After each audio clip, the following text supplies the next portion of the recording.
Tube Tamil வணக்கம். ஈரானினுடைய அதி உயர் மத தலைவராக மொய்டபா கமேனி நியமனம். இவருடைய நியமனமும் சர்வதேச அதிர்வலைகளும் எப்படி உள்ளன?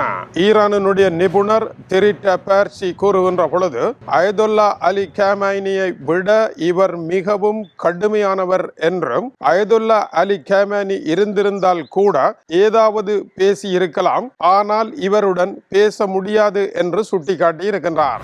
மத்திய கிழக்கு ஈரான் விவகார நிபுணர் அலெக்ஸ் வெட்டன் இவரை பற்றி கூறுகின்ற பொழுது, இவர் சமரசம் காண முடியாத ஒருவர். அமெரிக்காவுடன் எந்த சமரசம் செய்வதற்கும் இவரிடம் எந்த திட்டமும் கிடையாது. டொனால்ட் ட்ரம்ப் எப்படி திட்டமில்லாமல் போரை கொண்டு நடத்தி வந்திருக்கின்றாரோ அந்த போருக்கான பதில் இவர் எந்த சமரசமும் காண மாட்டார், உட்கார்ந்து பேசவும் மாட்டார். இதுதான் இவருடைய நிலைப்பாடு.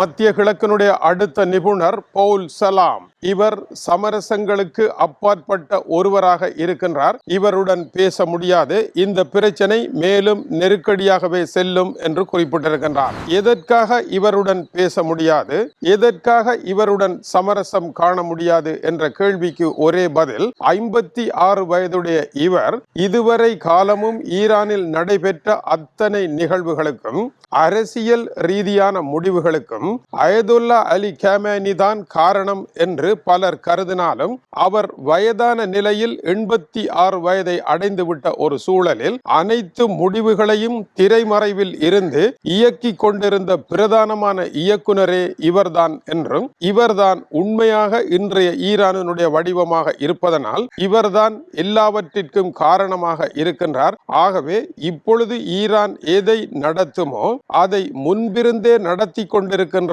ஒருவர் இவர் அதைத்தான் தொடரப் போகின்றார் என்பதுதான் இவருடைய நியமனத்தின் அடிப்படையாகும். அலி லர்ஜானி ஈரானினுடைய இப்போதைய அதி உயர் ராணுவ கமாண்டர் நிலையில் தகவல்களை தருபவர். இந்த தேர்வை செய்த 88 அதி உயர் மத பீடத்தினருக்கும் தன்னுடைய நன்றிகளை தெரிவித்திருக்கின்றார். அவர்கள்தான் இவரை தேர்வு செய்திருக்கின்றார்கள் என்றும் கூறியிருக்கின்றார். இதன் அடிப்படையில் அடுத்த கட்டமாக இவரை ஏற்றுக்கொள்ள வேண்டியது யார்?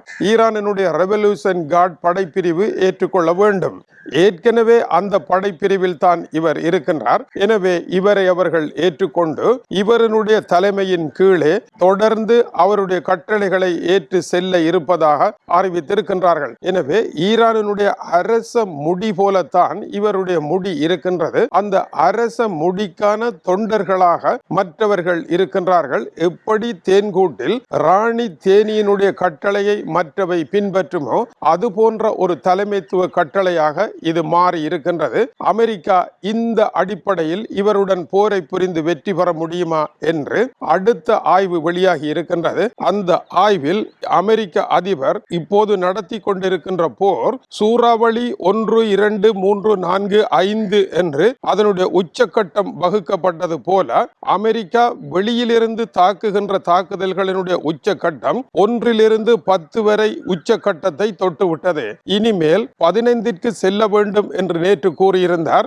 அதை நோக்கித்தான் அவர்கள் செல்ல வேண்டும். இன்று காலை அமெரிக்காவினுடைய 7வது ராணுவ வீரனுடைய உடலம் சவப்பட்டியில் அமெரிக்காவிற்கு திரும்பி இருக்கின்றது. இதுதான் அங்கிருக்கும் நிலையாக இருக்கின்றது. அடுத்த கட்டத்திற்கு கொண்டு சென்றால் என்னதான் நடைபெறும்? இப்போதைய புதிய தலைவரனுடைய நிலை என்ன?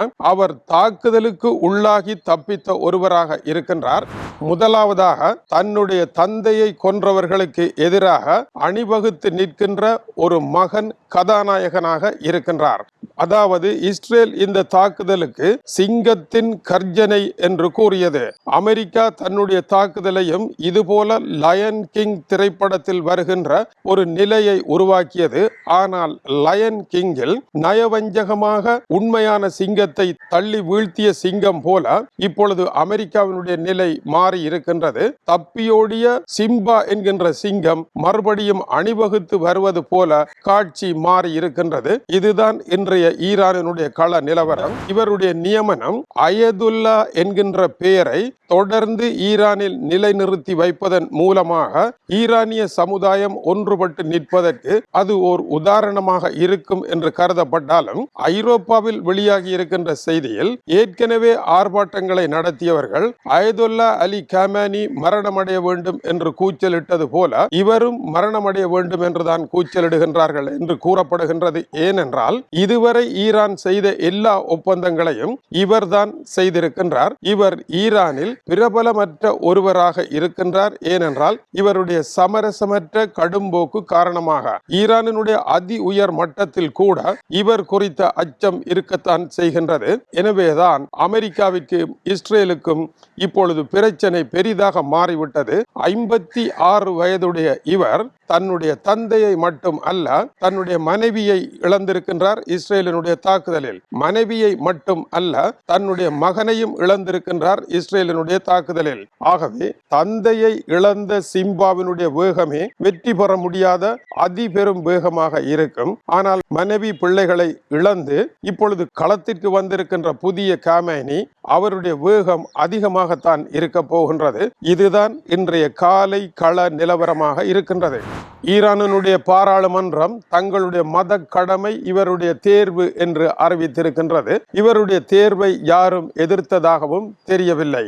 அயதுல்லா அலி காமேனியை பொறுத்த வரையில் அவருடைய மரணம் அவருக்கு பெரும் வெற்றியை தான் கொடுத்திருக்கின்றது என்றும் கருதப்படுகின்றது. ஏனென்றால் அயதுல்லா அலி காமேனி இந்த போர்க்களத்தில் வயோதிபம் காரணமாக இயற்கை எய்தினால் ஒரு மாவீரர் என்கின்ற புகழை தாங்குவதற்கான நிலை இருக்காது. அமெரிக்கர்களும் இஸ்ரேலியர்களும் அவர் மீது கை வைப்பார்களாக இருந்தால் அவர் இஸ்லாமிய உலகத்தின் தலைமையை ஏற்றவராக அவருடைய புகழ் தொடரும். இதனால் அவர் செய்வதை செய்யுங்கள் என்று இருந்திருக்கின்றார். அமெரிக்காவும் இஸ்ரேலும் இவர் மீது கை வைப்போமாக இருந்தால் இவர் உலக புகழ் பெற்று விடுவார். அழியா புகழாக இவர் நிற்க போகின்றாரே, இதை நாங்கள் செய்யலாமா செய்யக்கூடாதா என்று யோசிக்காமல் அவசரப்பட்டு விட்டார்கள். கொல்லப்பட்ட அயதுல்லா அலி காமேனியின் கையில் எதுவும் இல்லை, அவருடைய மகனின் கையில் தான் எல்லாமே இருந்திருக்கின்றது என்றால் அந்த ஆட்சியை ஏற்படுத்திய பெருமை அமெரிக்காவையும் இஸ்ரேலையுமே சென்றடைகின்றது என்பதுதான் இன்றைய காலை செய்தியினுடைய பெரும் வேடிக்கையாக இருக்கின்றது. ஆகவே ஈரானுடைய புதிய காமேனி மேலும் நிலைமையை கடுமைப்படுத்த போகின்றார். போர் அடுத்த கட்டத்திற்கு செல்ல போகின்றது. இதுதான் இப்போது இருக்கின்ற கள நிலவரம். மறுபுறம் ஈரானுக்கு இதில் இருக்கின்ற பின்னடைவுகள் என்ன? புதிய காமேனி இனிமேல் அமெரிக்கா இஸ்ரேலினுடைய அடுத்த கட்ட போரையும் மத்திய கிழக்கு நாடுகள் எல்லாம் ஈரானுக்கு எதிரான ஒரு நிலைப்பாடை எடுக்கும் அளவிற்கு இதுவரையான போர் வந்திருக்கின்றது. எனவே எல்லோரையும் எதிர்த்து தனியனாக களத்திற்கு செல்ல வேண்டிய நிலையும், அமெரிக்க அதிபர் எல்லோரையும் எதிர்த்து தனியனாக களத்திற்கு செல்ல வேண்டிய நிலையும் வந்திருக்கின்ற காரணத்தினால் இந்த இடத்தில் எல்லா புகழும் நமக்கே வேண்டும் என்று நினைப்போர் கடைசியில் தன்னந்தனியாக நிற்கின்ற பொட்டல் வெளிக்கு இவர்கள் இருவரும் வந்திருக்கின்றார்கள். அடுத்து என்ன நடைபெற போகின்றது? தொடர்ந்து இணைந்திருங்கள். மிக வேகமாக இந்த அரசியல் சூறாவளி காற்று வீசிக்கொண்டிருக்கின்றது. இந்த காற்று இதற்கு முன்னர் இப்படி வீசும் என்று சொன்னவர் எவரும் இல்லை. இப்பொழுது வீசுகின்ற காற்றிற்கு மதிப்பீட்டாளர்களும் எவரும் இல்லாமல் நடைபெறுவதையே காண வேண்டிய நிலைக்குள் விவகாரம் வந்து நிற்கின்றது. அடுத்து என்ன நடைபெற போகின்றது? ஒவ்வொரு நிமிடமும் ஒவ்வொரு வினாடியும் பரபரப்பாகவே இருக்கின்றது. இணைந்திருங்கள். இது டியூப் தமிழனுடைய உலக செய்திகளுக்காக இலங்கை வடபுலம் யாழ்ப்பாணத்திலிருந்து கீசே துறை. வணக்கம் உறவுகளே.